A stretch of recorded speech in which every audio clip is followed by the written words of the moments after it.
संस्कृति आईएएस के प्लेटफॉर्म पर मैं आप सबका स्वागत करता हूं। आज इस प्लेटफॉर्म से हम लोग नीति शास्त्र के सामान्य अध्ययन के चौथे प्रश्न पत्र पर चर्चा करेंगे। पूरे प्रश्न पत्र का नाम आपको पता होगा। पूरे प्रश्न पत्र का नाम नीति शास्त्र, सत्यनिष्ठा और अभिरुचि है। अंग्रेजी में इसको एथिक्स, इंटीग्रिटी एंड एप्टीट्यूड कहते हैं, लेकिन लोकप्रिय तरीके से पॉपुलरली इसको नीति शास्त्र के पेपर के नाम से या एथिक्स के पेपर के नाम से जाना जाता है। उसी एथिक्स के पेपर पर चर्चा के लिए आज का यह सत्र होगा। तो स्वाभाविक सी जिज्ञासा होगी आपके मन में कि इस सत्र में हम क्या करेंगे। 3 बातें तय की है हमने कि आज इस सत्र में हम लोग चर्चा में शामिल करेंगे। पहली बात, नीति शास्त्र होता क्या है, आखिर इस विषय में पढ़ते क्या है, और अगर पढ़ते हैं तो पढ़ने का अप्रोच क्या है। क्योंकि कई बार आप पाएंगे कि नीति शास्त्र के चौथे प्रश्न पत्र में आरटीआई लिखा हुआ है। अब आरटीआई तो जीएस के सेकंड पेपर पॉलिटी में भी पूछा जा सकता है, तो वो बात जो जीएस के सेकंड पेपर पॉलिटी में हो सकती है, वही बात जीएस के चौथे प्रश्न पत्र में क्यों शामिल की गई। सीखना पड़ेगा। सीखेंगे कैसे। कई बार एथिक्स में वो विषय शामिल होंगे जो आपको सामाजिक मुद्दे जैसे दिखेंगे। लगेगा जीएस फर्स्ट पेपर का ही पाठ्यक्रम इसमें शामिल है। कई बार लगेगा कि जीएस सेकंड पेपर की कुछ बातें इसमें शामिल हैं। कुछ लोग कहेंगे पॉलिटी का कुछ हिस्सा इसमें शामिल है, कुछ कहेंगे सोशियोलॉजी का कुछ हिस्सा शामिल है। अगर ऐसा है तो क्या ज़रूरत थी यूपीएससी को एक नया पेपर बनाने की, जब उन्हीं बातों को हम सामाजिक मुद्दे में फर्स्ट पेपर में पढ़ सकते थे। जब उस आरटीआई और सिटीजन चार्टर को आप सेकंड पेपर में जीएस के पढ़ सकते हैं, तो फिर इसके लिए चौथा पेपर बनाने की जरूरत क्या है। सीखेंगे कि कई बार विषय वस्तु की समानता से यह तय नहीं होता कि उनको पढ़ने के तरीके भी समान होंगे। और इसी पूरी चर्चा में हम लोग जो पूरी चर्चा ये करेंगे, इसमें बेसिकली हमारा आइडिया होगा कि आप तक ये बात जाए कि एक परिचय के रूप में जो नीति शास्त्र का परिचय है, इसमें नीति शास्त्र है क्या और इसके पढ़ने का अप्रोच कैसे दूसरे विषयों से अलग है। पहले इस सत्र की चर्चा के बाद तब हम दूसरे सत्र पर जाएंगे, और दूसरे सत्र में हम सीखेंगे कि सिविल सेवा में जो नीति शास्त्र का पूरा सिलेबस रखा गया है, इस सिलेबस में लगता है कि कहीं उन्होंने मूल्य डाल दिया, कहीं अचानक वो फिलॉसफी में चले गए। कुछ लोग कहते हैं कहीं मनोविज्ञान में चले गए हैं, कुछ कहते हैं इसमें कुछ पब्लिक एडमिनिस्ट्रेशन का हिस्सा भी है। तो क्या वाकई ऐसा है? क्या सिविल सेवा का पेपर डिजाइन करने वाले, चौथे पेपर को डिजाइन करने वाले लोगों को ये भानुमति का कुनबा बनाना था क्या, कि उसमें कुछ पब्लिक एडमिनिस्ट्रेशन डाल दिया, कुछ आपसे लॉ पढ़वाना चाहते हैं, कुछ सोशियोलॉजी पढ़वाना चाहते हैं, कुछ फिलॉसफी पढ़वाना चाहते हैं। क्या ऐसा है क्या? मैंने कई शिक्षकों को कई प्लेटफॉर्म पर ऐसा कहते सुना है। इस बात में कितनी सच्चाई है, इसकी भी परख आज हम करेंगे। तीसरा सत्र इसका जो होगा, जो आपके लिए शायद बहुत महत्वपूर्ण होगा, किस पूरे नीति शास्त्र के पाठ्यक्रम से सिविल सेवा में अब तक कितने प्रकार के सवाल पूछे गए हैं और इनसे आने वाले समय में किस तरह के सवाल पूछे जाने की संभावनाएं और बनती हैं। अलग अलग प्रकार के जो सवाल पूछे गए हैं, उन प्रकारों में किन प्रकारों के सवालों की प्रायिकता, प्रोबेबिलिटी ज्यादा रही है, किन खंडों से ज्यादा अंक के सवाल पूछे जाते हैं। अगर आपको स्ट्रेटजी बनानी हो, प्लानिंग करनी हो एथिक्स की तैयारी की, तो कैसे करें, आपको कैसे ये बात पता चले कि इस खंड पर ज़्यादा जोर देना है। ये तभी हो सकेगा जब आपको पिछले 6-7 वर्षों के एथिक्स के पेपर का ठीक से अनुभव हो और आप ये समझ सकें कि किस खंड से यूपीएससी ज़्यादा सवाल पूछती, किस खंड से कम सवाल पूछती। इस पर हम तीसरे सत्र में चर्चा करेंगे। तो मोटे तौर पर एथिक्स की पूरी कार्यशाला, जिसमें आइडिया है कि आप एथिक्स के बारे में बेसिक अंडरस्टैंडिंग जुटाएं, वो 3 भागों में बटी है। एक भाग में एथिक्स की समझ बनाना, उस कार्यशाला का उद्देश्य होगा। दूसरे भाग में पूरे एथिक्स के पाठ्यक्रम से परिचित होना और ये समझना कि ये पाठ्यक्रम आपस में कैसे जुड़ा है, ये हमारे सत्र का लक्ष्य होगा, उद्देश्य होगा। और तीसरा भाग सिविल सेवा में पूछे गए सवालों का प्रोपोर्शनल वेटेज क्या है, इस पर चर्चा करेगा। इन 3 सत्रों के लिए हम आज पूरी बातचीत करेंगे। अब जब मैं ये बातचीत करूंगा तो आपके मन में ये सवाल उठेगा कि मैं एथिक्स में क्या विशेषज्ञता रखता हूं। तो बहुत संक्षेप में मैं आपको अपने बारे में परिचित कराते हुए फिर आगे एथिक्स की चर्चा में ले जाऊंगा। देखिए, मैंने भारत के 3 विश्वविद्यालयों से अपनी पढ़ाई की है। शुरुआत इलाहाबाद विश्वविद्यालय से की, जहाँ से ग्रेजुएशन करने के बाद मैं दिल्ली विश्वविद्यालय आ गया और यहाँ से अपना मास्टर्स किया, फिर एमफिल किया यहाँ से, और फिर मैं जेएनयू चला गया कुछ दिन के लिए, करीब 1.5 साल वहाँ रहा, फिर लौटकर दिल्ली यूनिवर्सिटी आया। तो 3 विश्वविद्यालयों से मैंने पढ़ाई की है भारत के। और मैंने ह्यूमैनिटीज़ में बीए प्रोग्राम से जिस पढ़ाई की शुरुआत की थी इलाहाबाद विश्वविद्यालय से, उस बीए प्रोग्राम के पहले ही साल एथिक्स का पर्चा हमारे पाठ्यक्रम में शामिल था। तो तकरीबन मुझे एथिक्स पढ़ने का 28 वर्ष का अनुभव है। और फिर जब मैंने अपनी पढ़ाई पूरी की तो दिल्ली विश्वविद्यालय के कुछ कॉलेजेस में मैंने पढ़ाया, और यहाँ दिल्ली विश्वविद्यालय के कॉलेजेस में एथिक्स इन पब्लिक डोमेन नाम का एक पर्चा होता है, उसको मैंने कुछ दिन तक पढ़ाया। तो एथिक्स के पाठन का भी विश्वविद्यालय स्तर पर मुझे थोड़ा अनुभव रहा है। और सिविल सेवा में शामिल होने के बाद मैं से पिछले 6 वर्षों से 7 वर्षों से पढ़ा रहा हूँ। ये भी इसके साथ जुड़ा हुआ एक मसला है। तो एथिक्स मैं आपको क्यों पढ़ाऊँ या मेरे पास क्या विशेषज्ञता है, इसके बारे में मैंने सामान्य चर्चा की।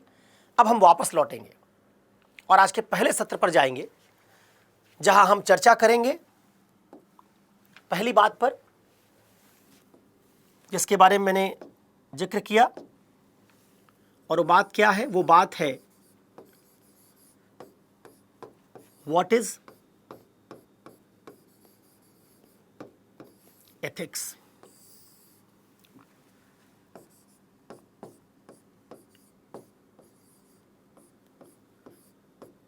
नीति शास्त्र क्या है?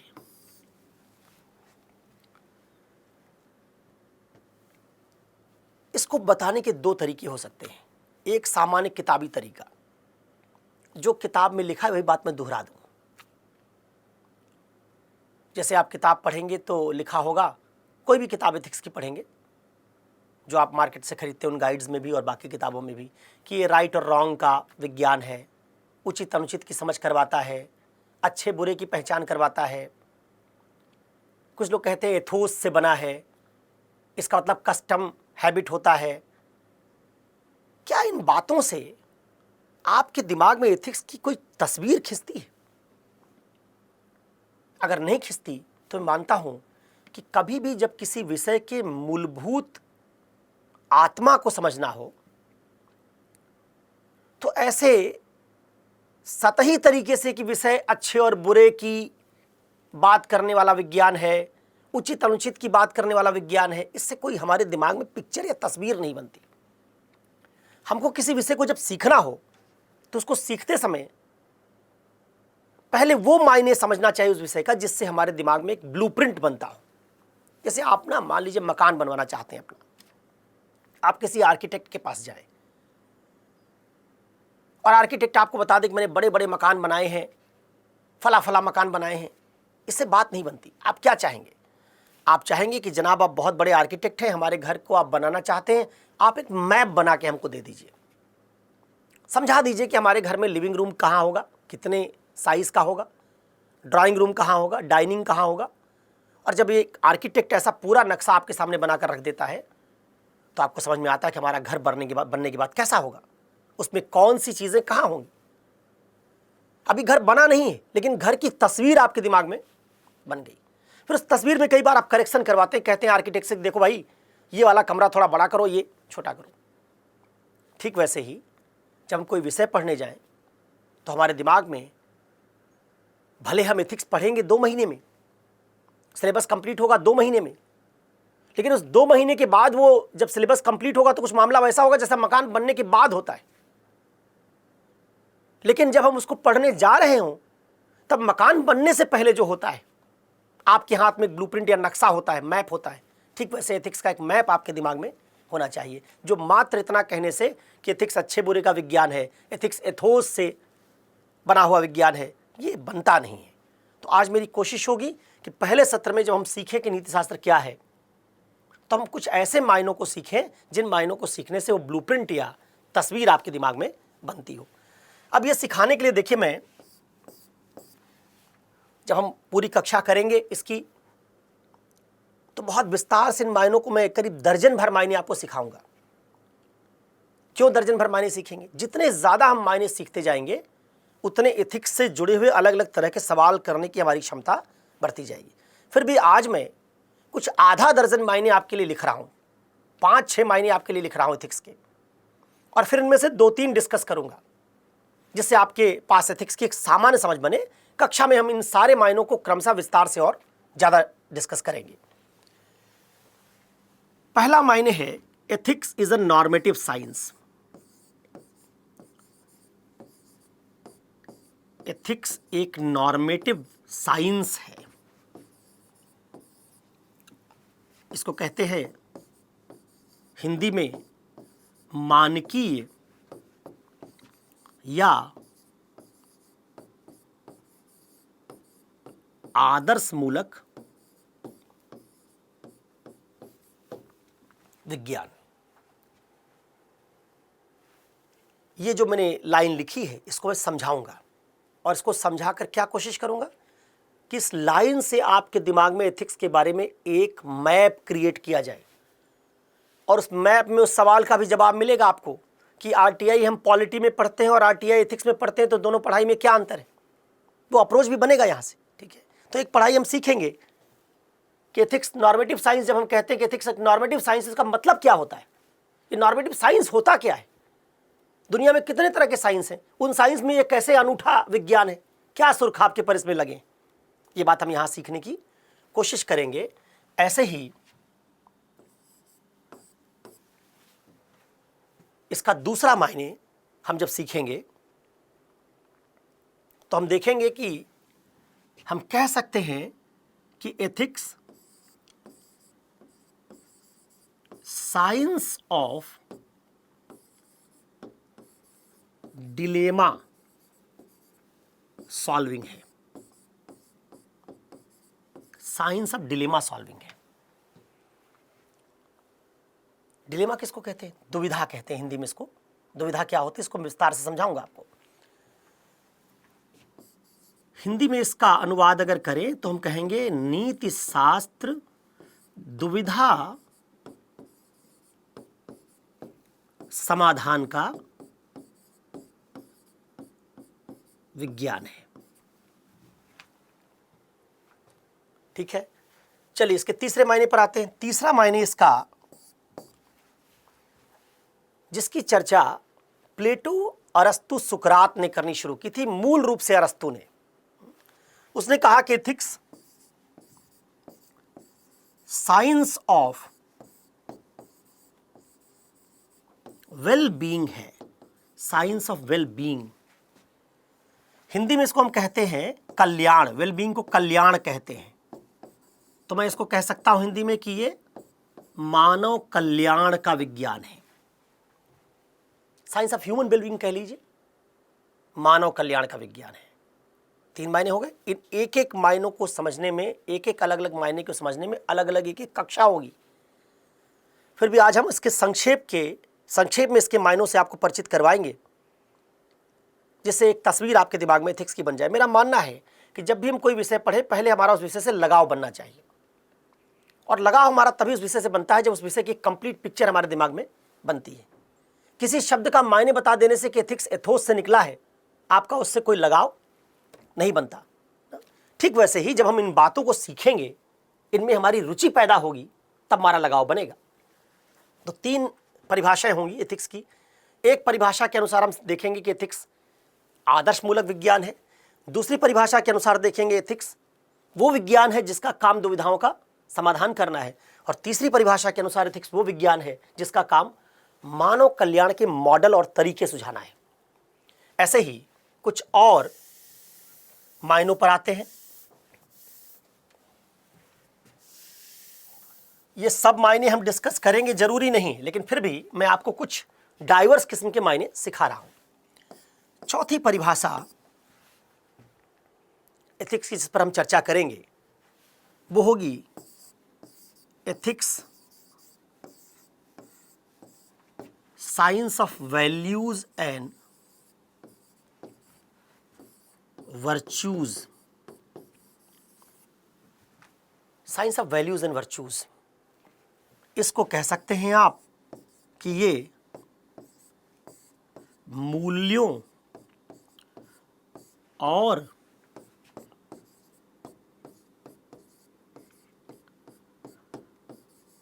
सद्गुणों का विज्ञान है। मूल्यों और सद्गुणों का विज्ञान है। मूल्य क्या होता है, जब ये बात आपके दिमाग में स्पष्ट रूप से बनेगी, सद्गुण क्या होते हैं ये आप सीख पाएंगे, तब आप सीख पाएंगे कि उनकी चर्चा करने वाला एक साइंस वही एथिक्स है। पांचवा मायने बड़ा महत्वपूर्ण मायने है। एथिक्स है science of happiness. Science of happiness, Hindi में इसको हम कह सकते हैं ये आनंद का विज्ञान है। इसका मतलब ऐसा विज्ञान जिसका एक महत्वपूर्ण कार्य क्या है, इसका महत्वपूर्ण कार्य पता लगाना कि मानव जीवन में आनंद आता कहां से है और इसकी मात्रा बढ़ाई कैसे जाए। अब जो ये मायने मैं आपको सिखाऊंगा, आप पाएंगे सिविल सेवा में अगर सवाल पूछे गए तो इन मायनों से हल होंगे सीधे। अगर आपने रट रखा है कि एथिक्स एथोस से बना है, जिसका मतलब कस्टम, हैबिट, कैरेक्टर होता है, इससे कोई सवाल सिविल सेवा का हल नहीं होगा। लेकिन अगर आप पाएंगे सिविल सेवा के सवालों को हल करते समय कि आप इस परिभाषा को अप्लाई करें। जैसे सवाल क्या है, सवाल पूछा कि नैतिकता हमारे जीवन में किस बात की प्रोन्नति करने की चेष्टा करती है। What does ethics seek to promote in human life. किस बात को बढ़ाती, प्रोन्नति मतलब बढ़ाना।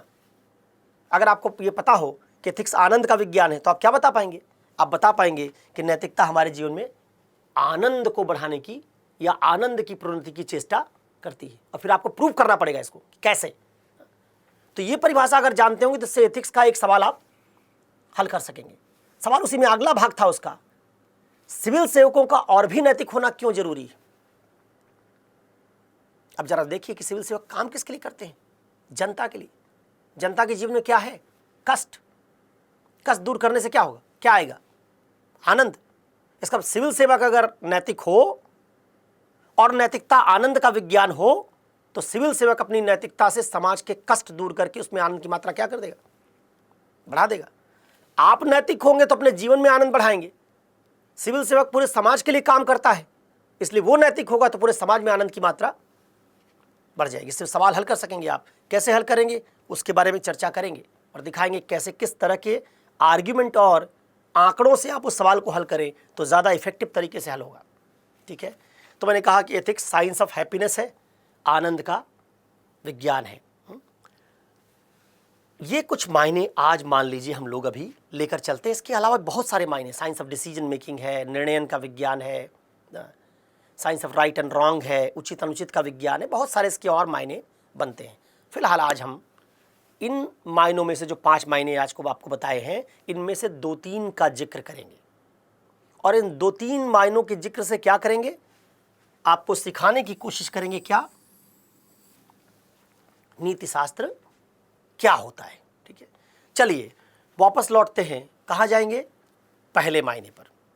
क्या सीखेंगे, नीति शास्त्र एक मानकीय विज्ञान है, आदर्श मूलक विज्ञान है। क्यों सीखेंगे ये बात, इसलिए सीखेंगे जिससे एथिक्स के बारे में हमारे दिमाग में एक पिक्चर बन सके, मैप बन सके। उस मैप बनने से क्या होगा, उस मैप बनने से ये होगा कि उस विषय के प्रति आपकी रुचि बढ़ेगी। आप ये समझ पाएंगे कि उस विषय में जब हम किसी टॉपिक को पढ़ते हैं तो हमारा अप्रोच दूसरे विषयों से कैसे अलग होता है। इतनी बात क्लियर है? तो अब आगे बढ़ते हैं, आते हैं क्या सीख रहे हैं? सीख रहे हैं व्हाट इज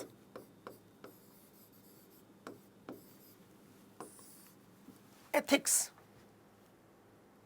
और इसको सीखने के तरीके क्या इजाद किए हमने? इसको सीखने के तरीके इजाद किए हमने कि अगर एथिक्स के कुछ मायने जो या एथिक्स की कुछ परिभाषाएं जो बताई जाती है उनको हम जान लें तो हम एथिक्स के बारे में एक मोटी समझ बना लेंगे। उन्हीं एक मायने में, कौन सा मायने है? उन्हीं एक मायनों में एक मायने मैंने जिक्र किया जो कहता है कि ethics is a normative science. ये एक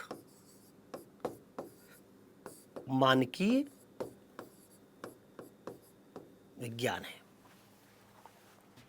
ठीक है, तो आपके दिमाग में सवाल उठा होगा कि विज्ञान कितने तरह के होते हैं।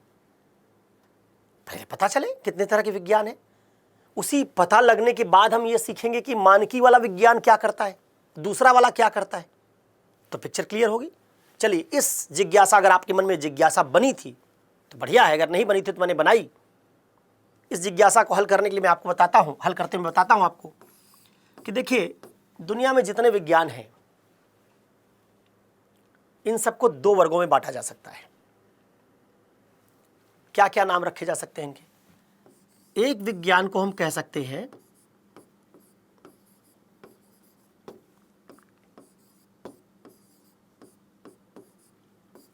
वर्णनात्मक विज्ञान,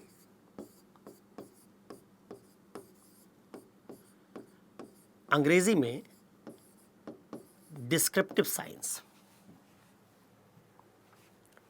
और दूसरे विज्ञान को हम कह सकते हैं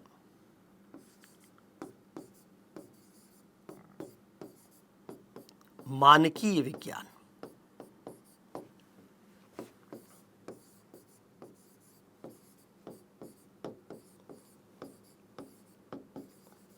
नॉर्मेटिव साइंस।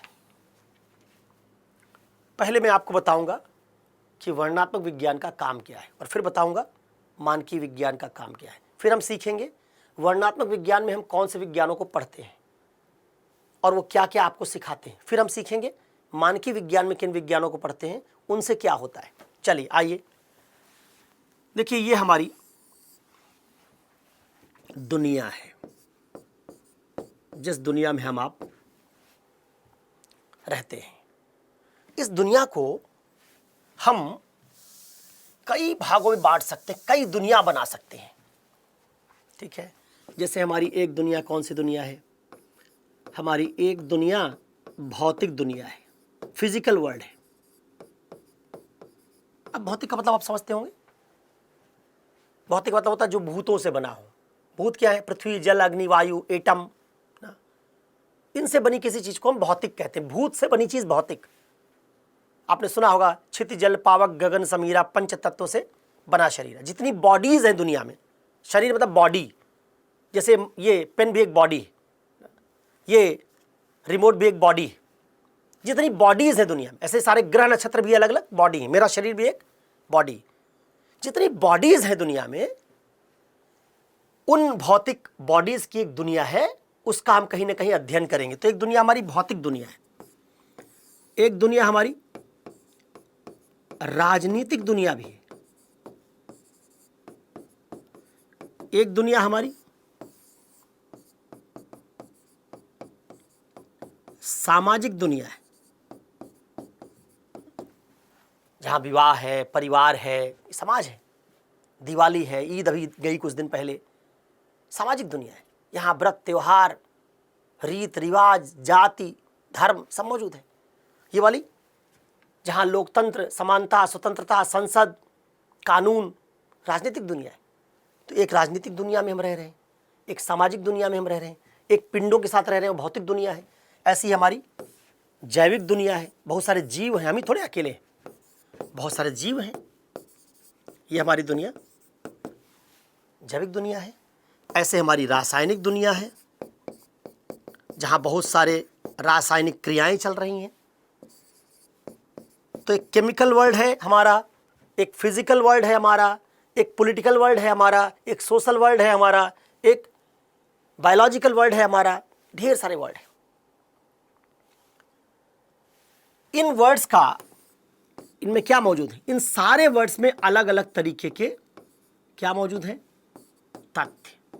कुछ तथ्य हैं भौतिक तथ्य, कुछ राजनीतिक तथ्य हैं, कुछ सामाजिक तथ्य हैं, कुछ रासायनिक तथ्य होंगे, कुछ जैविक तथ्य होंगे। तथ्य को अंग्रेजी में फैक्ट कहते हैं। ठीक है, मैंने क्या बात कही, फिर से मैं आपको एक बार फिर से उसका रिकैप करता हूं, समझाता हूं। मैंने कहा कि हम एक दुनिया में रह रहे हैं और मैंने कहा कि उस दुनिया को आप कई भागों में बांट सकते हैं। भौतिक दुनिया, राजनीतिक दुनिया, सामाजिक दुनिया, रासायनिक दुनिया, जैविक दुनिया, ऐसी बहुत सारी, वनस्पतियों की जो दुनिया, बहुत सारी दुनिया है। फिर मैंने दूसरी बात कही कि इन सभी दुनिया में अलग अलग तरह के तथ्य हैं।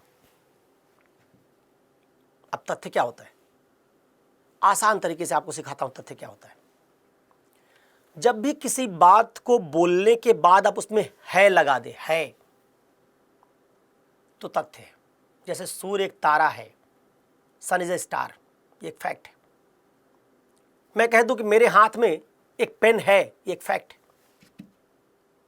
मैं कह दूं चंद्रमा एक उपग्रह है, एक फैक्ट है। मैं कह दूं मैं एथिक्स का टीचर हूं, या ये व्यक्ति एथिक्स का टीचर है, फैक्ट है। मैं कह दूं राहुल द्रविड़ क्रिकेट का खिलाड़ी है, फैक्ट है। जिस बात को बोल के आप है लगा दें वो फैक्ट है। जैसे मैं कह दूं कि इस बोतल का रंग अमुक है, फैक्ट है। यहां मेज पर गिलास रखा है, फैक्ट है। किसी बात को बोल के आप है लगा दीजिए, फैक्ट है। इन्हीं फैक्ट्स को, जो है जिसको कहते हैं, क्या हो गया? फैक्ट, जिसके बाद में क्या लग जाए? है। हिंदी में है, अंग्रेजी में इज। ठीक। अब इसी इज को आप जरा बांटिए।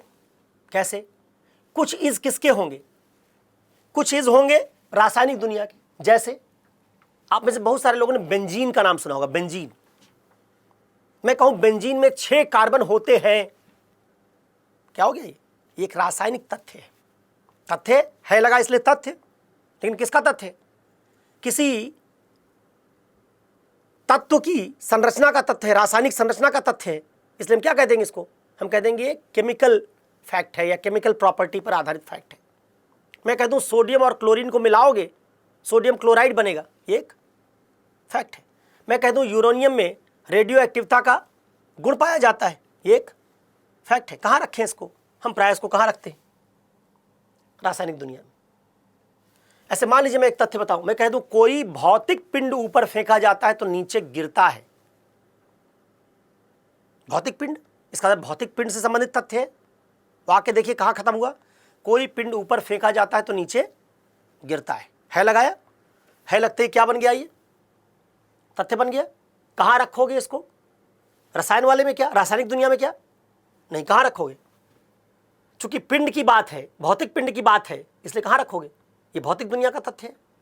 मैं कह दूं किसी लोकतांत्रिक राज्य में चुनाव में जो दल सबसे ज्यादा सीट पाता है, बहुमत प्राप्त करता, सरकार बनाता है, कहां रखोगे इसको? ये रासायनिक दुनिया में रखोगे क्या? नहीं ना। सरकार बनाने का काम कहां होता है? इसका तो ये भी एक तथ्य है कि जो दल बहुमत पाता है लोकतंत्र में, वो सरकार बनाता है, तथ्य है। कहां रखोगे? राजनीतिक दुनिया में। हम कहते हैं भारत के समाज में जातियां हैं, तथ्य है। कहां रखोगे इसको? भौतिक दुनिया में, यहां सामाजिक दुनिया में। तो क्या देख रहे हो? तथ्य एक जैसे नहीं होते। भौतिक दुनिया के तथ्य अलग हैं, रासायनिक दुनिया के तथ्य अलग हैं, सामाजिक दुनिया के तथ्य अलग हैं, राजनीतिक दुनिया के तथ्य अलग हैं। तो इतने सारे तथ्य, तो इनका अध्ययन करना चाहिए।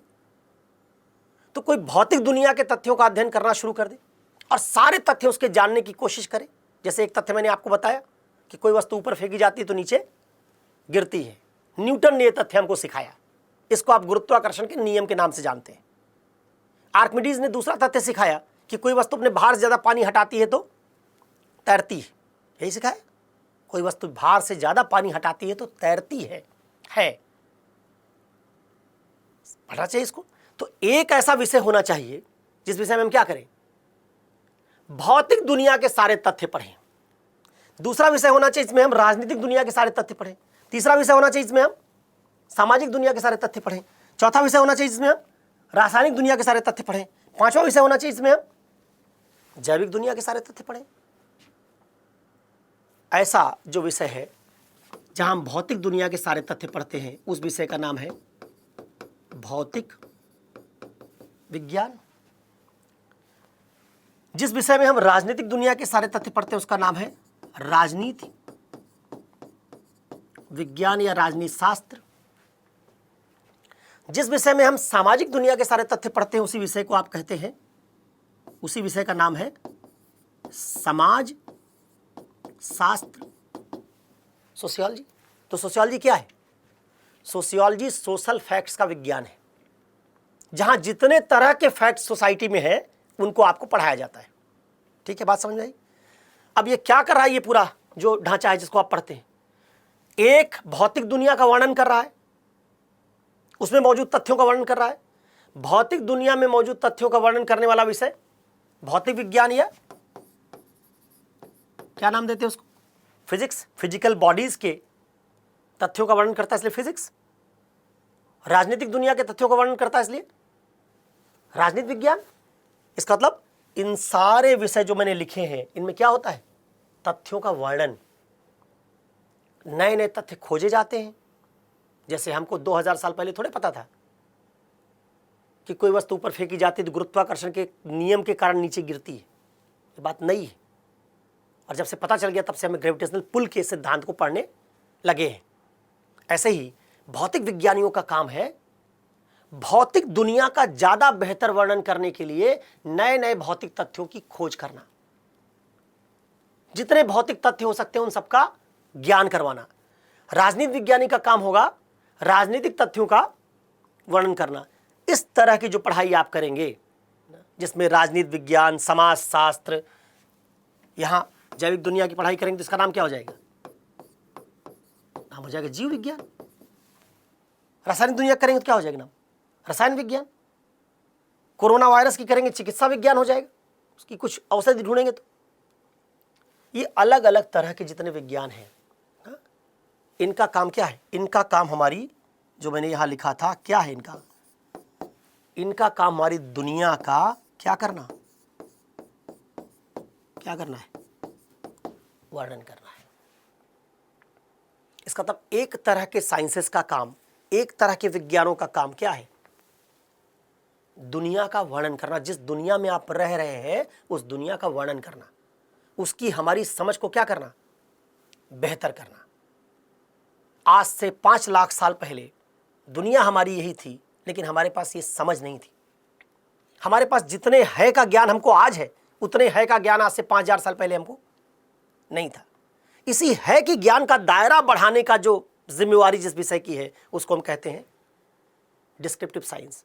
इस डिस्क्रिप्टिव साइंस में क्या आता है? Physics, chemistry, biology, botany, sociology, political science, ये सब क्या है? ये सब के सब वर्णनात्मक विज्ञान है। ठीक है, बात समझ में आई? तो एक विज्ञान जिसका काम वर्णन करना है, किसका वर्णन करता है? ये तथ्य का। तथ्य किससे संबंधित होते हैं? हमारी दुनिया से। दुनिया को हमने क्या कर रखा है? कई भागों में बांट रखा है। तो जिस दुनिया के तथ्य होंगे, अगर भौतिक दुनिया के तथ्य होंगे तो उस वर्णनात्मक विज्ञान को भौतिक विज्ञान के नाम से जाना जाएगा। राजनीतिक दुनिया के तथ्य होंगे तो उस वर्णनात्मक विज्ञान को राजनीतिक विज्ञान के नाम से जाना जाएगा। ये बात अगर आप समझ पाए तो आप समझ पाए होंगे कि साइंस जो 2 तरह के होते हैं उनमें एक साइंस डिस्क्रिप्टिव साइंस है, जिसका काम है हमारे तथ्यात्मक ज्ञान के दायरे को बढ़ाना। और इस तथ्यात्मक ज्ञान के दायरे को बढ़ाने के लिए हमने अपने पूरे दुनिया को कई भागों में बांट लिया और उन्हीं अलग अलग भागों में अपने तथ्य के ज्ञान को हम बढ़ाना चाहते हैं। उसी तरह का एक विषय फिजिक्स, उसी तरह का एक विषय पॉलिटिकल साइंस। ये बात आपकी समझ में आई? कई बार हम इसको, इसलिए चूंकि तथ्यों का वर्णन यहाँ होता है इसलिए कई बार हम इसको क्या कह देते हैं? कई बार हम इसको साइंस ऑफ इज, है का विज्ञान कहते हैं। जहां हम है के बारे में पढ़ते हैं, दुनिया में क्या क्या है, चीजें कैसे चल रही हैं। कुछ लोग इसको बोलचाल में कहते हैं क्या कैसे, इसका विज्ञान है। क्या हो रहा है, कैसे हो रहा है, ये सारे तथ्य सीखने का जहां प्रयास करते हैं उसको वर्णनात्मक विज्ञान कहते हैं। ठीक है, अब आइए जरा दूसरे पर चलते हैं। तो अब आपसे कोई पूछेगा कि जो आप पढ़ाई करते हैं उसमें कितने तरह के विज्ञानों की पढ़ाई आप करते हैं, तो आप कहेंगे 2 तरह के। आपसे पूछेगा कि उन 2 तरह के विज्ञानों में पहला विज्ञान कौन सा है, आप कहेंगे वर्णनात्मक विज्ञान। पूछेगा इसमें क्या करते हैं, आप कहेंगे इसमें हम है का अध्ययन करते हैं, इसका अध्ययन करते हैं।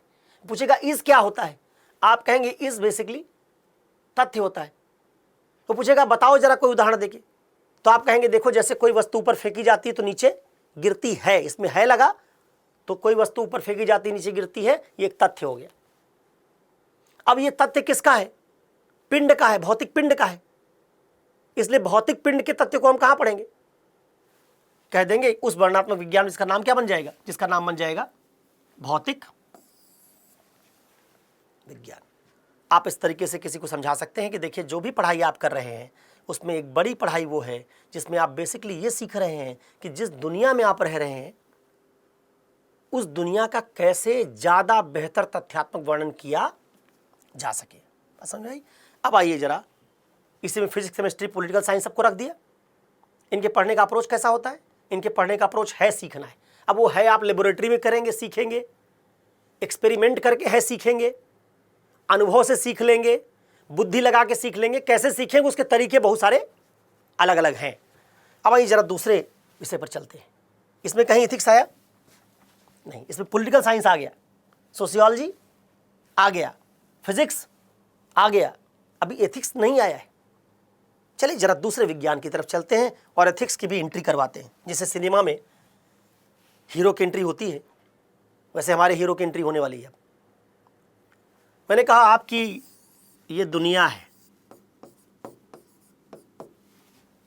इस दुनिया का क्या होना चाहिए, बेहतर वर्णन। कैसे होगा बेहतर वर्णन, जब हमको क्या होगा, इसके तथ्यों का ज्ञान। यही तथ्यों का ज्ञान जो करवाएगा, जिससे हमारा बेहतर वर्णन शुरू होगा, उसी विज्ञान को हम कहते हैं वर्णनात्मक विज्ञान। ठीक है, और कहा चूंकि दुनिया को हम कई हिस्सों में बांट सकते हैं, जैसे कहा भौतिक दुनिया, राजनीतिक दुनिया, सामाजिक दुनिया, कई भागों में बांट सकते हैं। इसी आधार पर वर्णनात्मक विज्ञान के नाम भी अलग अलग हो जाएंगे। भौतिक दुनिया वाला नाम दे दिया इसका भौतिक विज्ञान, इसका नाम हो गया राजनीतिक विज्ञान, इसका नाम हो गया समाजशास्त्र। ठीक है, ये हो गया दुनिया जिसमें रह रहे हो उसकी ज़्यादा बेहतर समझ बनाना। एक काम ऊपर मैं लिख देता हूं क्लैरिटी के लिए, जिस दुनिया में रह रहे हैं उसकी ज़्यादा बेहतर क्या बनाना, समझ बनाना, जिससे हम क्या कर सकें उसका, जिससे हम उसका बेहतर वर्णन कर सकें। ठीक है, दूसरा देखो,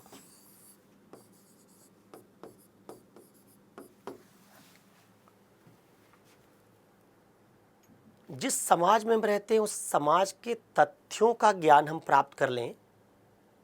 समाज में जातियां कैसे बनी, कितनी हैं, स्त्री पुरुष के बीच किस प्रकार का संबंध है, सब तथ्य जान लें।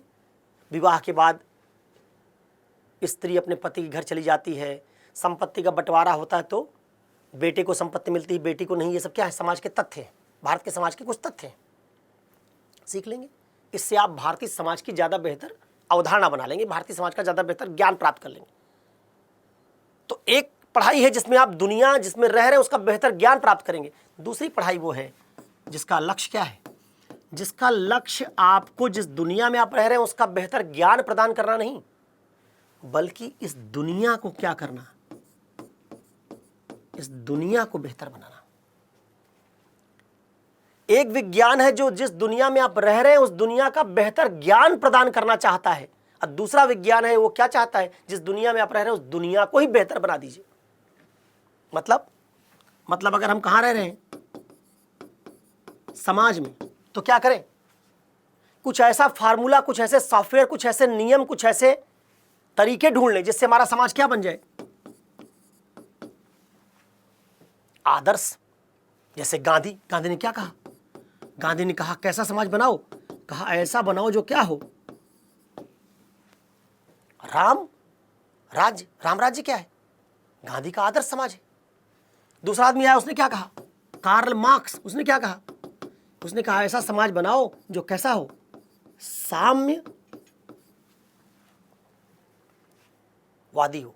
क्या है ये कोई फैक्ट नहीं है, ये हमारी दुनिया में पाई जाने वाली चीजें नहीं, राम राज्य कहीं है नहीं दुनिया में, लेकिन किसी ने कहा समाज ऐसा होना चाहिए। क्या है ये आदर्श है। क्या है ये मानक है, ये मार्क्स का मानक, ये गांधी का मानक। क्या चाहते हैं, दुनिया जैसी आज हमको मिली है उससे ज्यादा बेहतर की जाए ना। ऐसे ही हमारी राजनीति को बेहतर किया जाए, ऐसे ही हमारे जितने निर्णय हैं उनको क्या किया जाए, बेहतर किया जाए, ऐसे ही हमारे मूल्यों को बेहतर किया जाए। अगर हमारे मूल्य बेहतर हो जाएंगे, हमारा समाज बेहतर हो जाएगा, हमारी राजनीति बेहतर हो जाएगी, तो हमारी दुनिया क्या हो जाएगी, हमारी दुनिया बेहतर हो जाएगी, क्योंकि दुनिया हमारे समाज और राजनीति से तो बनी। तो एक विज्ञान आपको सिखा रहा था जैसा है वैसा जान लो, और दूसरा कह रहा है जैसा है उससे बेहतर करने की कोशिश करो, और बेहतरी की तरफ जाओ, और आदर्श की तरफ जाओ, नए नए मानक गढ़ो। जो विज्ञान इसी आदर्श की क्या करता है, जो है उसकी चर्चा नहीं करता, बल्कि उससे बेहतर क्या करता है, आदर्श की खोज, जिससे दुनिया को ज्यादा आदर्श बनाया जा सके। इस विज्ञान को हम क्या नाम देंगे, इसी विज्ञान को हम आदर्श मूलक या मानकी विज्ञान कहते हैं। ठीक है, नॉर्मेटिव साइंस कहते हैं। क्या बताता है बताता है क्या, ये है नहीं बताता, ये बताता है, पहला वाला बताता था क्या है, दूसरा वाला बताता है क्या होना चाहिए। तो पहले वाले को, जिसको वर्णनात्मक विज्ञान कहा था, उसको मैं क्या कह सकता हूं, मैं कह सकता हूं ये सब है का विज्ञान था। और दूसरा वाला क्या हो गया, दूसरा वाला जो आदर्श की तरफ जा रहा, किसका विज्ञान हो गया, ये ऊपर लिखा मैंने चाहिए का विज्ञान। ये साइंस ऑफ इज है, वो साइंस ऑफ शुड है। ये है वो पाना है, प्राप्त कर रहा है, बनाना है। लोकतंत्र हमको इस दुनिया में प्रकृति ने बना के नहीं दिया था, लोकतंत्र हमने बनाया। पहाड़ प्रकृति ने बना के दिया, तो पहाड़ कैसे बना इस तथ्य का अध्ययन करना था। प्रकृति ने हमको यह दिया कि ऊपर कोई चीज फेंकोगे तो नीचे गिर जाएगी। एक चीज है जिसको प्रकृति ने दिया, और एक है जिसको हमने बनाया। जिसको हमने बनाया उसको हम बदल भी सकते हैं, और बदल के और बेहतर भी कर सकते हैं।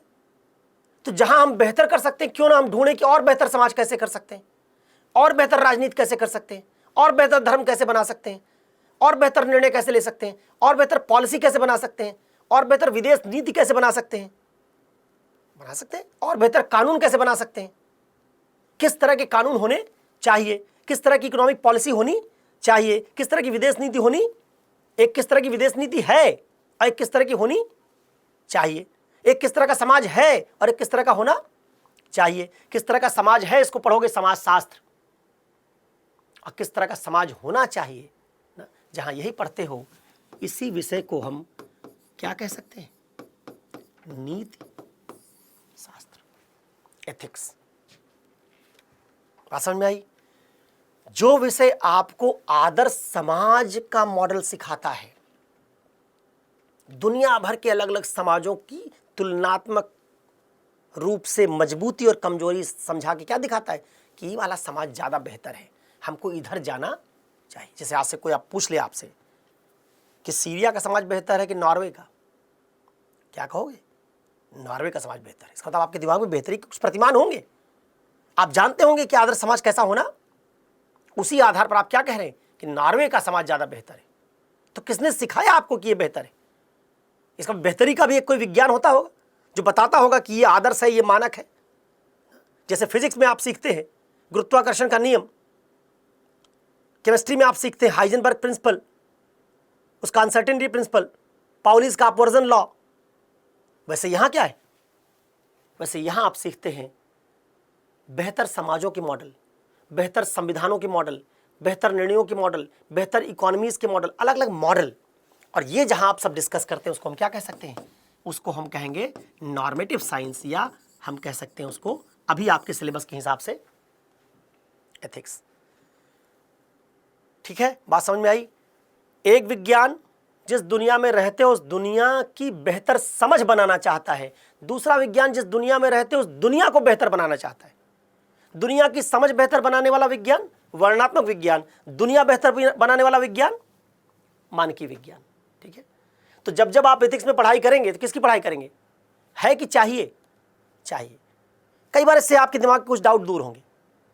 कुछ लोग कहते हैं कि एथिक्स के पेपर में ज़्यादा आदर्शवादी मत बन जाना, व्यवहारिक रहना। अरे वो व्यवहार का पेपर ही नहीं।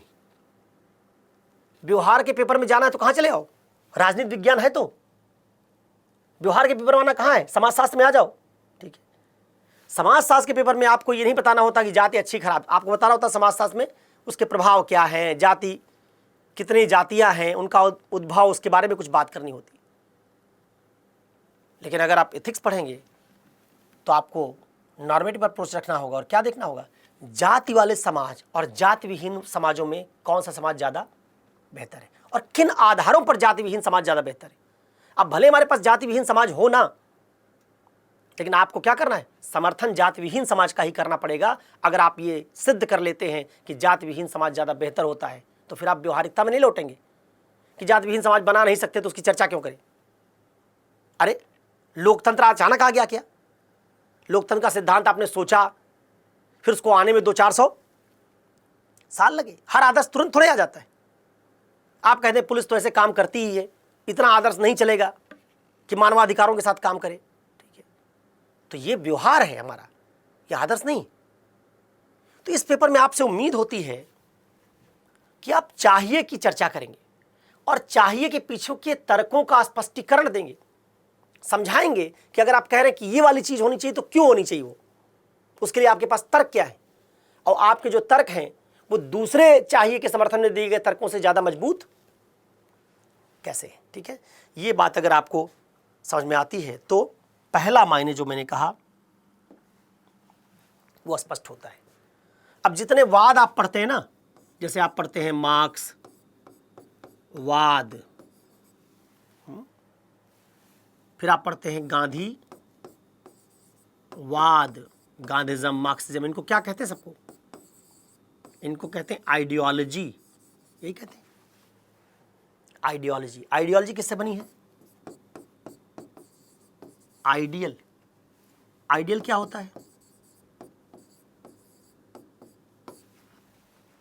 आदर्श। आदर्श क्या है? क्या है आदर्श भाई? इसका मतलब मार्क्सवाद और कुछ नहीं, मार्क्स का चाहिए। मार्क्स ने जो जो बताया क्या क्या होना चाहिए। गांधीवाद क्या है? गांधी के सारे चाहिए के सेट को आप गांधीवाद कहते हैं। पूंजीवाद होना चाहिए कि नहीं होना चाहिए, शहरीकरण होना चाहिए कि नहीं होना चाहिए, स्वदेशी होनी चाहिए कि नहीं होनी चाहिए, गांधी के जितने चाहिए हैं वो सब क्या है? वही मिला दीजिए गांधी।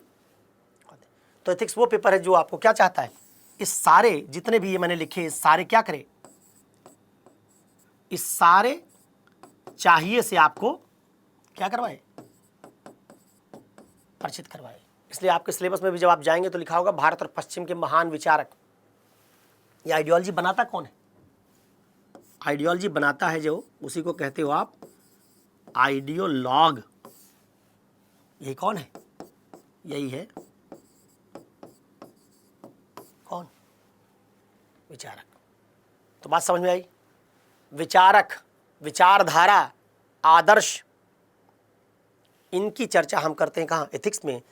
हम सीखते हैं कि मार्क्स ने अलग अलग तरह के चाहियों को किन तर्कों से स्थापित किया, कैसे उसने कहा कि राज्य नहीं होना, क्यों कहा, कैसे उसने कहा कि दुनिया में समानता होनी चाहिए, समानता आखिर क्यों होनी चाहिए। हर जहां चाहिए के पीछे का तर्क आप सीखते हैं, उस विषय को हम मानकीय विज्ञान कहते हैं। चलिए, पहला तो अब आपसे अगर मैं पूछूं कि एथिक्स पढ़ने का क्या फ़ायदा होगा। फिजिक्स पढ़ने का फ़ायदा होता है कि आप दुनिया के बारे में ज़्यादा बेहतर जान जाते हैं। एथिक्स पढ़ने का क्या फ़ायदा होगा। देखिए, दुनिया में दो ही तरह की प्रगति हुई है। आज मैं एक स्टूडियो में खड़ा होकर क्लास ले रहा हूँ, एक कैमरा होगा, तमाम तरह के साउंड सिस्टम लगे होंगे, लाइटिंग लगी होगी, ठीक है। ये क्या है, तकनीकी प्रगति है जो विज्ञान ने हमको दी। जिस प्रगति के कारण आज हमारी दुनिया कैसी हुई, बेहतर हुई है। और दूसरी प्रगति कौन सी, दूसरी प्रगति हमारे आदर्श और मानकों में बदलाव हुआ है। दो ही तरह की प्रगति है दुनिया में, वैज्ञानिक प्रगति और आदर्श या मानकों में हुई प्रगति। ये कंप्यूटर आया, कैमरा आया, एसी आया, साउंड सिस्टम आया, इससे हमारी दुनिया बेहतर हुई। आज आप ये क्लास घर बैठे देख पा रहे हैं, उसके लिए आपको यहाँ आना नहीं पड़ रहा है। तो दूसरी प्रगति क्या हुई, दूसरी प्रगति ये हुई कि आज आप किसी ब्यूरोक्रेट के दफ्तर में जब जाते हैं तो वहाँ कई बार किसी दलित व्यक्ति को बैठा हुआ पा सकते हैं।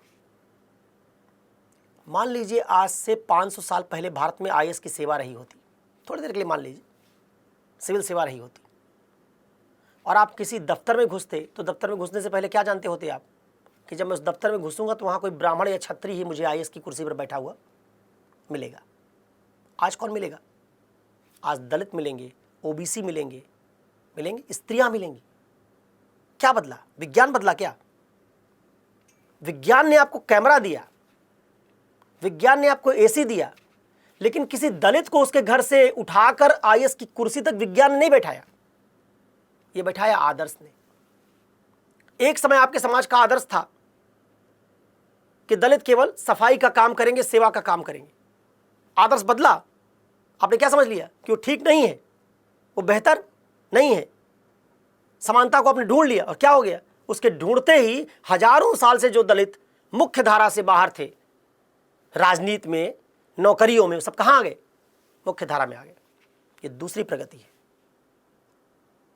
अगर ये प्रगति ना हुई होती तो तमाम वैज्ञानिक तकनीकी उपकरणों के बावजूद आपकी जनसंख्या का 50-60% आज भी इन सब लाभों से वंचित होता। तो जैसे विज्ञान के लाभ आप समझते हैं, वैसे नैतिकता के भी तमाम लाभ हैं।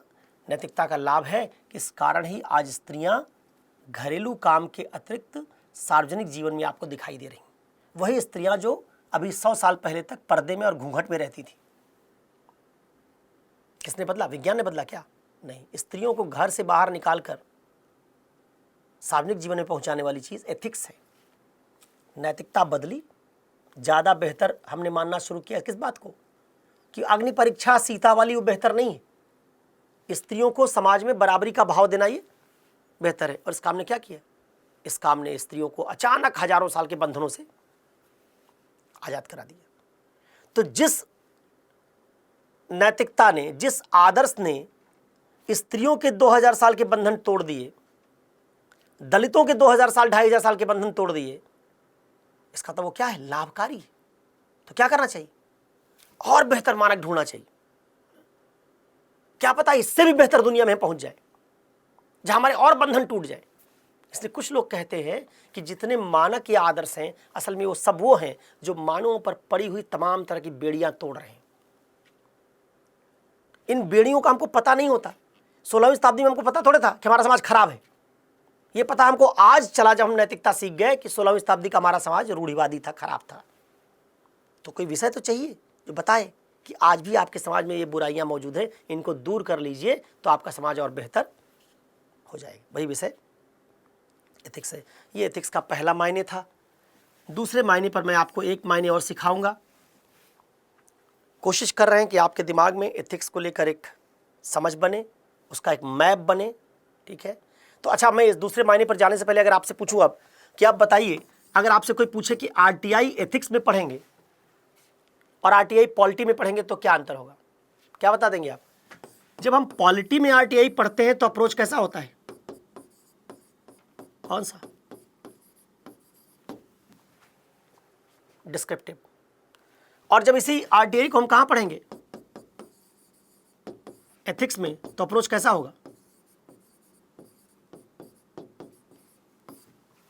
कैसा होगा? नॉर्मेटिव, मानकी। मतलब यहां हम सीखेंगे कि भारत के आरटीआई कानून में क्या क्या प्रावधान हैं।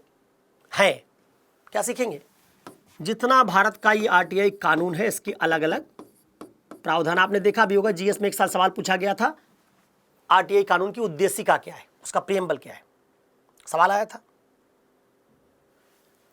यहां जितनी बात आपको पूछी जाएगी आरटीआई में, कौन वाली बात पूछी जाएगी, क्या है, कानून की अमुक धारा क्या है, सरकार ने अभी हाल में आरटीआई में क्या बदलाव किए हैं, वो फैक्ट जानना चाहते हैं। उस फैक्ट के बेस पे कुछ एनालिसिस भी कई बार पूछते हैं। यहां क्या होगा, यहां हम जानना चाहेंगे आदर्श आरटीआई कैसी होनी चाहिए। क्या जानना चाहेंगे कि आरटीआई के संदर्भ में अगर अमुक अमुक विवाद पैदा हो रहा हो, आरटीआई कानून मजबूत बना देते हैं, जनता फ्रिवलेस आरटीआई डालना शुरू कर देती है, फर्जी आरटीआई डालना शुरू कर देती है, और आरटीआई कानून को कमजोर करेंगे तो लोग सूचना को छुपाना शुरू कर देंगे। इन दशाओं में हमको क्या करना चाहिए, कौन सी चीज ज्यादा बेहतर होगी? ब्यूरोक्रेट को ताकत ज्यादा दे दे कि आरटीआई मना कर दे देने से, कह दे तुम्हारी आरटीआई फर्जी है, नहीं देंगे जवाब, ये ज्यादा बेहतर मॉडल होगा? या आरटीआई को मजबूत रहने दो, भले ही ब्यूरोक्रेट्स को इसके कारण कुछ तकलीफ होती हो? क्या चुनना है यहां, ज्यादा बेहतर विकल्प क्या है? जहां हम पता करना चाहते हैं आरटीआई के बारे में आपकी राय का, कि आप क्या सोचते हैं, और जो राय आप सोचते हैं वो ज्यादा बेहतर वाली राय है या नहीं, आरटीआई को बेहतर कैसे बनाया जाए, इसकी जब हम चर्चा करेंगे तो क्या कहेंगे हम कहेंगे नॉर्मेटिव अप्रोच से आरटीआई पढ़ रहे हैं। तो उसी आरटीआई कितने अप्रोच से पढ़ा जा सकता है, एक डिस्क्रिप्टिव अप्रोच से और दूसरा नॉर्मेटिव अप्रोच से। जब डिस्क्रिप्टिव अप्रोच से आप आरटीआई पढ़ेंगे तो कहां पढ़ेंगे, तब आप पढ़ेंगे जीएस सेकंड पेपर में। नॉर्मेटिव अप्रोच से पढ़ेंगे तो कहां पढ़ेंगे, जीएस फोर्थ पेपर में। ठीक है, तो जो ये फोर्थ पेपर में आप आरटीआई पढ़ते हैं, कंटेंट वही है, पढ़ने का अप्रोच अलग है। ठीक है, तो डिस्क्रिप्टिव और नॉर्मेटिव से आपके दिमाग में ये बात बनी होगी कि सिटीजन चार्टर में क्या क्या धाराएं अगर कहीं लागू हो रहा है तो क्या है, वो बात पढ़ना है तो जाइए कहाँ, सेकंड पेपर में। सिटीजन चार्टर कैसा होना चाहिए, उसके अलग अलग मॉडल्स में से आपको चूज करना पड़े तो आप कौन सा चूज करेंगे। ठीक है, इसलिए आप एथिक्स के पेपर में क्या पाएंगे, वो पूछते हैं कि 4 विकल्प हैं, इनमें आप कौन सा विकल्प चूज करेंगे। क्या जानना चाहते हैं कि आप जिस विकल्प को चूज करेंगे वो वाकई सबसे बेहतर विकल्प है या नहीं। अगर आपके चयन में बेहतर को समझने की क्षमता नहीं है तो इसका मतलब आपकी एथिक्स की अंडरस्टैंडिंग बढ़िया नहीं है। ठीक है, तो ये बात अगर आप समझ पाए तो अब हम दूसरे मायने पर एक आपको मैं और सिखा देता हूं, फिर कभी विस्तार से जब कक्षा में इस पर चर्चा करेंगे तो सीखेंगे। दूसरा मायने क्या है, एथिक्स की एक परिभाषा है जिसमें हम कहते हैं एथिक्स साइंस ऑफ हैप्पीनेस है।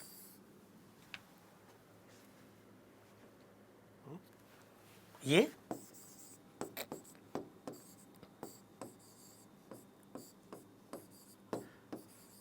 कौन सा विज्ञान है,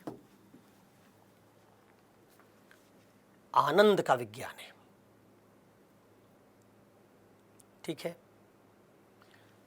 देखिए अभी कुछ देर पहले मैंने बताया कि एथिक्स बेसिकली किसका विज्ञान है, कहा कि एथिक्स चाहिए का विज्ञान है। और अब क्या कह रहा हूं, एथिक्स आनंद का विज्ञान। इसका मतलब क्या है, इसका मतलब मैं कहना चाह रहा हूं एक तरीके से जितने भी दुनिया में चाहिए हैं वो सब किससे जुड़े हुए हैं, एक तरीके से आनंद से जुड़े हुए हैं। जैसे बताइए, दलितों को आज़ादी मिलनी चाहिए और मिल गई तो दलितों के जीवन में क्या बढ़ा होगा, कष्ट या आनंद? आनंद। स्त्रियां आज सार्वजनिक जीवन में चली आईं, घरेलू जीवन से बाहर निकल आईं, सती नहीं होती आज, तो इनके जीवन में क्या बढ़ा होगा? आनंद। इसका मतलब जब हम कहते हैं कि दुनिया को कैसा बनाओ, आदर्श, जब हम कहते हैं कि दुनिया को कैसा करो बेहतर, तो हम क्या कह रहे होते हैं? हम कह रहे होते हैं तब पता करो कि दुनिया में पीड़ा के स्रोत क्या है। जैसे एक डॉक्टर डायग्नोसिस करता है और क्या पता लगाता है बीमारी कौन सी है, वैसे एक एथिकल थिंकर क्या पता लगाता है दुनिया में पीड़ा के स्रोत क्या है। पीड़ाएं अच्छी हैं कि खराब है? पीड़ाएं खराब है, तो खराब इसका मतलब उनके रहते हमारी दुनिया बेहतर नहीं बनेगी। और एथिक्स का काम क्या है? दुनिया को बेहतर बनाना। इसका जहां पीड़ा होगी वो क्या होगा? वो खराब है। वो कैसा है? वो बुरा है। तो क्या किया जाए? इसी को पहचान के इसको क्या कर दें? अगर इसको हटा दें तो क्या हो जाएगा? पीड़ा हटते ही क्या आएगा? पीड़ा हटने के बाद तो दुनिया में ग्रॉस हैप्पीनेस का अमाउंट बढ़ जाएगा, सकल आनंद की मात्रा बढ़ जाएगी। जैसे आप सकल घरेलू उत्पाद बनाते हैं जीडीपी, वैसे सकल आनंद की मात्रा बनाइए। सकल आनंद की मात्रा समाज में बढ़ गई, जिस राज्य में बढ़ गई, क्या हो गया? जैसे इसमें आनंद की मात्रा बढ़ी है, क्या हो गया? ये पहले की तुलना में बेहतर। तो जरा आप सोचिए कि आप जब कहते हैं कि सीरिया के समाज से नॉर्वे के समाज को ज्यादा बेहतर मानते हैं, तो क्यों मानते होंगे? इसका साफ सा मतलब होगा कि नॉर्वे के समाज में आनंद की मात्रा ज्यादा है, सीरिया के समाज में आनंद की मात्रा कम है। सीरिया में पीड़ा ज्यादा है। इसका दुनिया में जितनी बुराइयां हैं वो सब क्या पैदा करती हैं? पीड़ा। और दुनिया की सारी अच्छाइयां क्या लेके आती हैं? किसी न किसी रूप में आनंद। तो एक विज्ञान चाहिए हमको जो क्या करे, जो दुनिया की ऐसी सारी बुराइयों की पहचान कर सके और उनको क्या करे? हटाने का तरीका बताए। और जिस तरीके से इसको हटा दिया जाए तो क्या कर लें हम एक नया आदर्श मॉडल कर सकेंगे समाज का, राजनीति का, जिसमें पीड़ा की मात्रा न्यूनतम या कम होगी, तो हमारी दुनिया आदर्श होगी। इसलिए कई बार एथिक्स को क्या कहते हैं लोग? ऐसा विषय है जिसका मूल काम क्या है? मूल काम पीड़ाओं के स्रोत का पता लगाना है। अब आप कहेंगे कि जरा जनाब इसका कोई उदाहरण समझाइए। मैं दो नैतिक विचारक लेता हूं, एक आज से 2500 साल पहले वाला और एक आज के आसपास वाला, और दिखाता हूं कैसे। देखिए, दोनों का काम यही था और दोनों को नैतिक विचारक माना जाता है। इससे क्या सिद्ध हो जाएगा कि सारे नैतिक विचारकों में मूलभूत रूप से इस बात पर सहमति है कि अच्छाई आनंद की तरफ ले जाने वाली होनी चाहिए। आनंद का मायने क्या होगा, इसको लेकर मतभेद है। किसी के लिए आनंद का एक मायने है, किसी के लिए आनंद का मायने शारीरिक सुख है, किसी का लिए उसका मायने मानसिक सुख है, वो अलग होगा।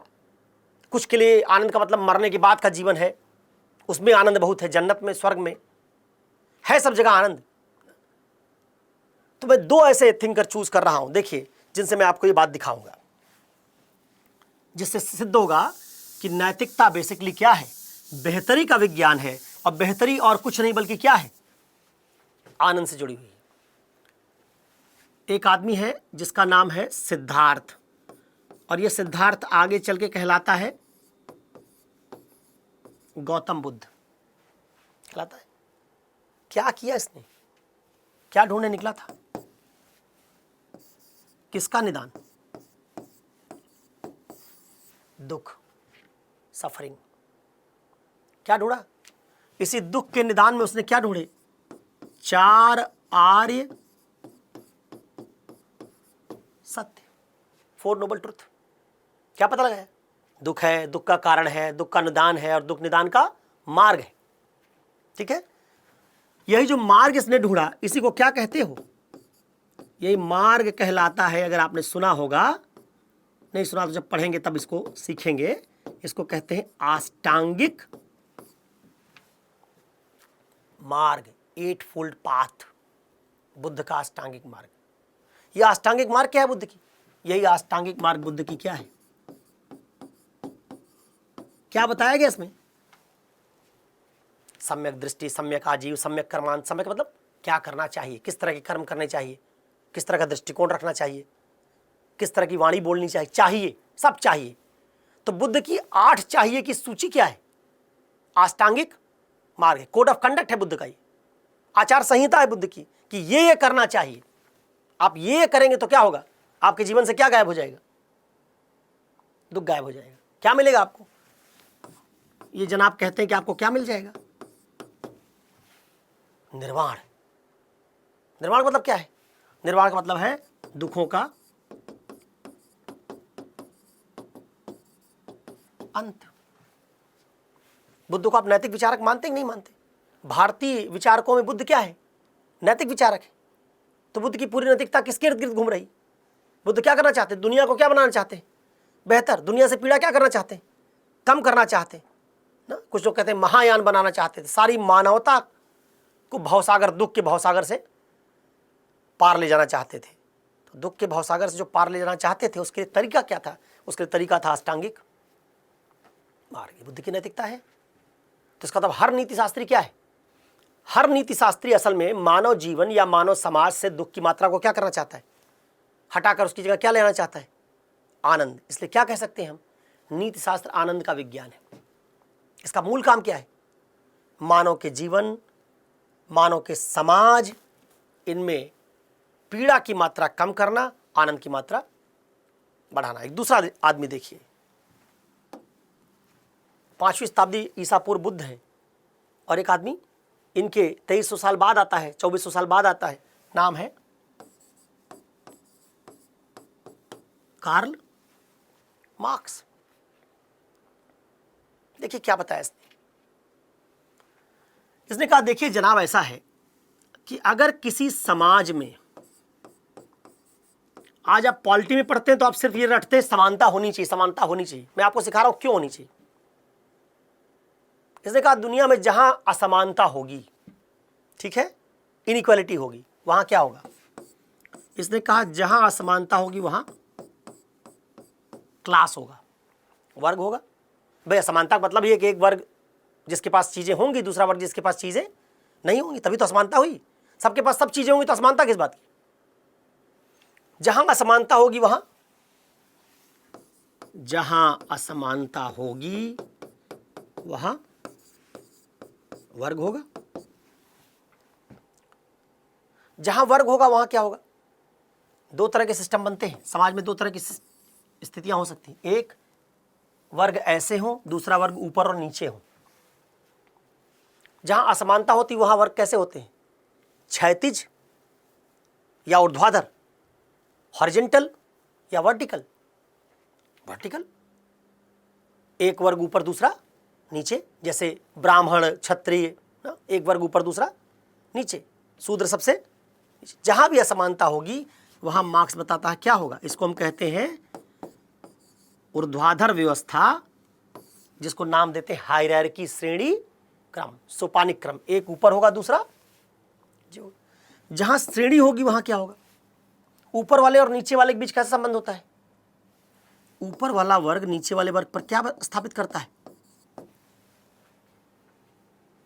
प्रभुत्व। ठीक है, ऊपर वाले वर्ग का नीचे वाले वर्ग पर। और जहां प्रभुत्व होगा वहां क्या होगा?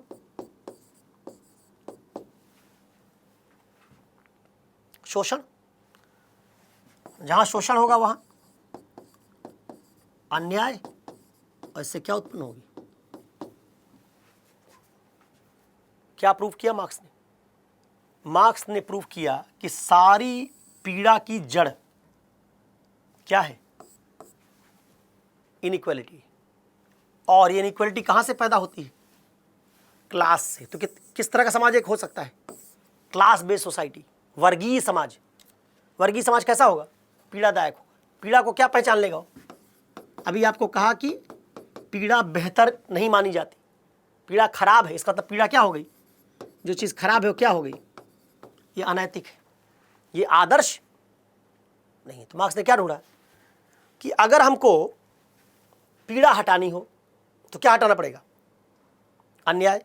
अन्याय हटाना हो तो शोषण। शोषण हटाना हो तो प्रभुत्व। प्रभुत्व हटाना हो तो श्रेणी क्रम। श्रेणी क्रम हटाना हो तो वर्ग वर्ग हटाना हो तो असमानता। इसका मतलब असमानता हटा दो, वर्ग गायब, वर्ग हटा दोगे तो श्रेणी क्रम गायब, श्रेणी क्रम हटा दोगे तो प्रभुत्व गायब, प्रभुत्व हटा दोगे तो शोषण गायब, शोषण हटा दोगे तो अन्याय गायब, अन्याय हटा दोगे तो पीड़ा गायब। इसका मतलब दुनिया पीड़ा रहित हो जाएगी। क्या कर दें अगर हम इसी असमानता की जगह क्या कर दें, समानता। समानता आते ही समाज कैसा बन जाएगा, वर्गीय की वर्ग विहीन, वर्ग विहीन क्लास, वर्ग विहीन समाज में कोई शोषण नहीं, वर्ग विहीन समाज में कोई प्रभुत्व नहीं, इसलिए वर्ग विहीन समाज में कोई पीड़ा नहीं। इस समाज में क्या होगी, इस समाज में होगी आनंद की मात्रा क्या हो जाएगी, महत्तम, किसी को कोई पीड़ा नहीं। इसलिए यही दुनिया का सबसे नैतिक समाज होगा। ठीक है, तो मार्क्स भी क्या कर रहा है, जिसको कह रहा है कि दुनिया का सबसे नैतिक समाज होगा, उस समाज में क्या मौजूद है, आनंद। तो बुद्ध से लेकर मार्क्स तक सब क्या पहचान रहे थे, दुख आता कहां से, पीड़ा आती और उसको हटाया कैसे जाए। इस लिहाज से हम कहते हैं कि दुनिया के सारे जितने भी नीति शास्त्र की शाखाएं हैं, उनका अगर मोटा मोटा एक खाका बनाया जाए तो उससे एक निष्कर्ष निकलता है कि नीति शास्त्र और कुछ नहीं, मानव जीवन की पीड़ा हटाकर उसकी जगह आनंद कैसे ले आया जाए, इसका पता लगाने वाला आदर्श मूलक या मानकीय विज्ञान है। इसलिए मैंने कहा था कि इसको आप क्या कह सकते हैं, इसको आप कह सकते हैं साइंस ऑफ हैप्पीनेस। अब सवाल क्या पूछा था आपसे यूपीएससी ने कि नैतिकता मानव जीवन में किस बात की प्रोन्नति करने की चेष्टा करती है। अब आप क्या बता सकेंगे कि नैतिकता जितनी बढ़ती है, जैसे समानता को नैतिक मानते हैं या समानता को, समानता को, समानता बढ़ेगी तो क्या होगा, पीड़ा घटेगी, आनंद बढ़ेगा, असमानता बढ़ेगी तो पीड़ा बढ़ेगी। संविधान में आपको पढ़ाया जाता है, सिर्फ ये पढ़ाया जाता है कि समानता होनी चाहिए, आर्टिकल 14, 15, 16, 14, 15, 16, ये नहीं बताया जाता कि समानता क्यों होनी चाहिए। यहां आपने देखा समानता इसलिए होनी चाहिए क्योंकि समानता इज डायरेक्टली प्रोपोर्शनल टू क्या, equality is directly proportional to क्या, हैप्पीनेस। और क्या देखा, inequality is directly proportional to pain. असमानता पीड़ादायक है, समानता आनंददायक है, इसलिए समानता होनी चाहिए। इथिक्स आपको उसके पीछे की बात बताएगा, पर्दे के पीछे की बात, जो आपने पॉलिटी में या संविधान पढ़ने वाले शिक्षक से नहीं सीखी होगी, क्योंकि हम यहां सिद्ध करते हैं कि क्या चीज ज्यादा बेहतर है। ठीक है, आप बीमार होना ज्यादा अच्छा पसंद करते हैं या स्वस्थ रहना, बीमारी और स्वास्थ्य में क्या अंतर है, बीमारी में पीड़ा होती है बस, और कुछ नहीं, चाहे जो बीमारी हो, पेट दर्द उसमें पीड़ा है, सर दर्द उसमें पीड़ा है, किडनी का कोई रोग हो उसमें पीड़ा है, हार्ट ठीक से काम नहीं करेगा उसमें पीड़ा है, सब पीड़ा ही है। उसी पीड़ा के अलग अलग तरीकों को आप अलग अलग रोग के नाम से जानते हैं। और स्वास्थ्य कैसी दशा है, पीड़ा रहित। जो पीड़ा रहित है वो अच्छा है, वही बेहतर है, और जो पीड़ादायक है वो बुरा है। इस तरीके से मानव जीवन में कहाँ कहाँ से पीड़ा आती है उसकी पहचान करके उसको हटा के मानव दुनिया को ज़्यादा बेहतर बनाने वाले विज्ञान को हम आनंद का विज्ञान या मानकीय विज्ञान कह सकते हैं। यही एथिक्स है, ये एथिक्स की दूसरी व्याख्या परिभाषा है। ऐसे ही जब हम आगे पढ़ेंगे तो हम एक एक भाग को समझ कर देखेंगे कि जब एथिक्स को मानव कल्याण का विज्ञान कहा जाता है उसका मायने क्या है, दुविधा समाधान का मायने कहा जाता है उसका विज्ञान क्या है। इससे क्या होगा, पहले इस तरह की 4-5 कक्षाओं से आपके पास एथिक्स की व्यापक समझ बनेगी। आप समझ पाएंगे कि एथिक्स के लोग करते क्या हैं, इसमें पढ़ाई का तरीका क्या है ना? ये जब समझ बन पाएगी तब आपका एथिक्स से लगाव पैदा होगा। आप समझ पाएंगे कि ये पॉलिटी नहीं है, भले इसमें पॉलिटी जैसे टॉपिक दिखते हैं लेकिन ये पॉलिटी नहीं है, सोशियोलॉजी नहीं है। तब आप इसको एक पहले अलग पेपर के तौर पर रिकॉग्नाइज कर पाएंगे और तब इस पर आप अलग से इफर्ट डाल सकेंगे। ठीक है, तो पहले सत्र में आज की चर्चा हम लोग यहीं रोकेंगे। दूसरे सत्र में हम क्या चर्चा करेंगे, दूसरे सत्र में हम चर्चा करेंगे कि एथिक्स का पूरा पाठ्यक्रम आपस में जुड़ा हुआ कैसे है। नमस्कार, अगले सत्र तक के लिए